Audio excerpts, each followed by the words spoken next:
Dear Reddit, what is your weirdest dream nightmare you've ever had? I dreamt I was a reporter chasing a story on the AIDS virus.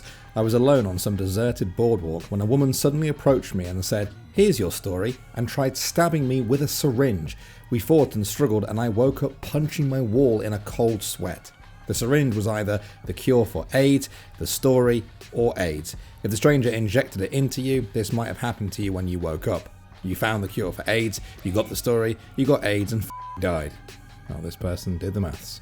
My best friend took me to some farmland during a time when it was covered in a thick layer of snow, gave me a large squirt gun and told me to spray the cows as they came in. I take one look at the cows and I get sad and throw the gun into the snow. The farmer, or a farmhand, sees us, yells and curses at us and makes us line up against a fence.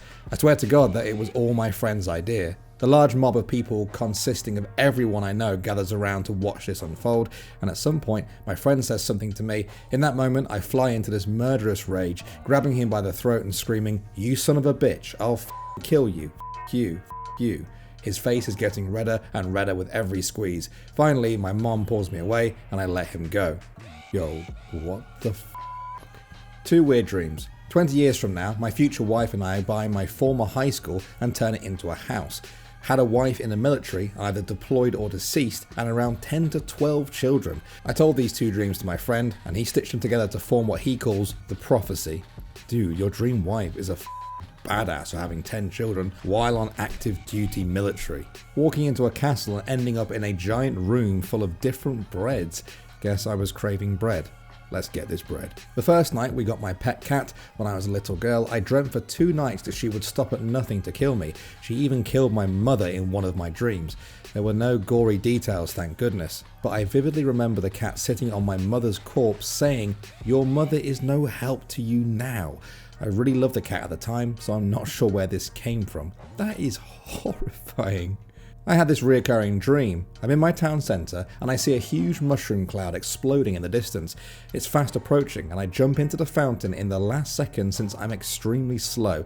As I go in, I can see the flames and destruction from underwater and I emerge to see everything is destroyed.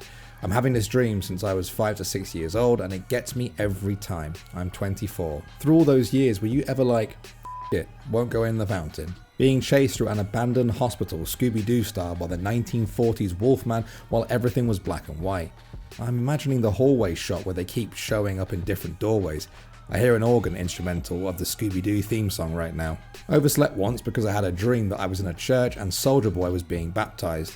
And you didn't want to wake up before the dream was over? To be honest, neither would I. Lol, this reminds me of my best friend's weird dream she told me about. She was getting married, and as she walked down the aisle, Soldier Boy started playing. Haha, I'm starting to notice a theme here. Has anyone else had any weird Soldier Boy dreams? Tony Stark fighting the Power Rangers. He was not wearing his helmet, but he was still able to wound a few of them until I asked him where his helmet was. And then Gandalf the Grey and Gandalf the White and Monty Python and the Holy Grail's Black Knight. My first memory was a nightmare I had when I was around 5. I remember it vividly, and I have no idea why it scared me so much. I look back and laugh at it, because it is so weird. Anyways, my friends and I were all playing in my childhood home. Then there was a knock at the door. My friend went to open it, and there was Barney at the door. My friend invited him in, but every time he looked at me, he had evil red eyes. No one else noticed this. Eventually, Barney tried to get everyone outside. I followed hesitantly, and as soon as I stepped outside, I saw the Triceratops character charging everyone with her horns and had glowing red eyes. That was when I realized they were out for blood. I tried to get everyone to run, but they wouldn't listen. I watched Barney and the Triceratops take down my younger brother, and that's when I woke up. Dude, a purple T-Rex and a yellow Triceratops with red eyes was leading you outside to murder you.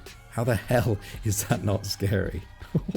I was jetpacking around my hometown and this one asshole from there was trying to kill me. He crashed a ship by me and my jetpack stopped working, so of course I went back in time and asked some random new jogger to run after him when he landed.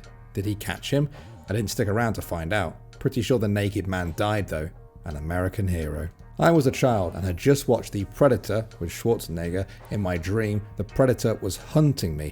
He finally caught me, wedged the spear where my arm was joined to my body, and pushed on it so as to dislodge my arm. I woke up with my arm completely flabby and non-functional for the next 30 minutes. Real life physical feelings can translate into dreams easily. I've had dreams where my arm was being crushed, laying on it weird in my sleep and cut off circulation, dreams where I was in a gallows, neck pain, someone was choking me, sore throat, and ants crawling on my feet, athlete's foot itch. I was being chased by someone and plankton saved me. Trying to steal the secret formula, huh? They'll never get those crappy patties. I saw a man die in my dream when I was about 10. It was the way he died that was weird. I remember him laying on his side and puking like he had been poisoned.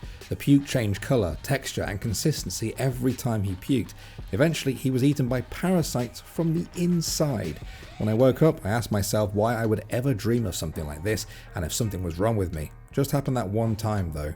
After my grandmother died, she would appear to me at night, sitting alongside my bed in the rocking chair that she had willed me. It didn't feel like a dream, it seemed vividly real. She and I would talk about many things, some of which we'd never discussed when she had been alive. I would ask questions and she'd give clear answers. These nightly episodes went on for weeks after her death. When they finally stopped, I was sad that she no longer appeared. This reminded me of the dreams I had after my grandfather died. I dreamed that my grandfather was alive again in a family reunion and he was acting slow and stupid like he had gotten severe brain damage. While my relatives were talking to each other, I was quiet and staying as far away as possible, just observing, too afraid to walk up to my grandfather and ask, "Didn't you die?" Yeah, that would be a good question for him. Once I dreamt I was chopping meat off of meat hooks with butter knives and feeding it to robotic heads. There were no bodies, just the heads chomping down on the meat I threw to them. And while doing that, I was also talking to an aristocratic cockroach called Mr. Johnson, who I knew was an aristocrat because he was wearing a tuxedo, a monocle, and was fat. He had a deep, raspy kind of voice, and I don't recall our conversation. However, at one point he said he had to go, and I asked, "But Mr. Johnson, won't you stay for dinner?" To which he replied, "No, and you won't either." And then I woke up 1 or 2 minutes before my alarm rang. Mr. Johnson became a joke among my group of friends and a supervillain alongside Malpig, the evil swine. That sounds very Alice in Wonderland-esque. I work at a zoo and we had crazy tigers. They have since been sent to a big cat sanctuary because they never really adjusted well to our location, but they used to sneak and ambush you when walking by their enclosure. No joke, you were minding your business and they would rush and pounce at the fence in full kill mode and scare the ever-living shit out of you. The tigers are gone and in their new home, but there's a number of us that still have tiger nightmares. I actually have some of mine written down, so I'll just copy-paste my favourites notes onto here. Jack Black is in a movie about a mid-low tier ranking gangster addicted to pain meds pulling off insane heists and murders so lower tier gangsters stop trying to kill him and his friends for his spot. This happens after he finds his dead friend with a 7 of diamonds playing card with the letter J burned into it. Gang is ranked by playing cards. Ace is new guys, King is big boss, Jack is currently 7, and card was a sign that they were coming for him. At one point he gets high in the back of a garbage truck and thinks he's in Lego Star Wars, please trying out his weird mannerisms, one of Jack's mannerisms, to try to connect him to the crimes. Jack catches the police chief in high heels when he tries breaking into the station, finds out while spying on Chief that his friends were going to double cross him. Name of the movie will be Jack Black's Blackjack. The first part actually sounds like a really cool idea for a movie, but the second part sounds like an amazing idea for a movie. Yeah, I agree. The title alone sold it for me.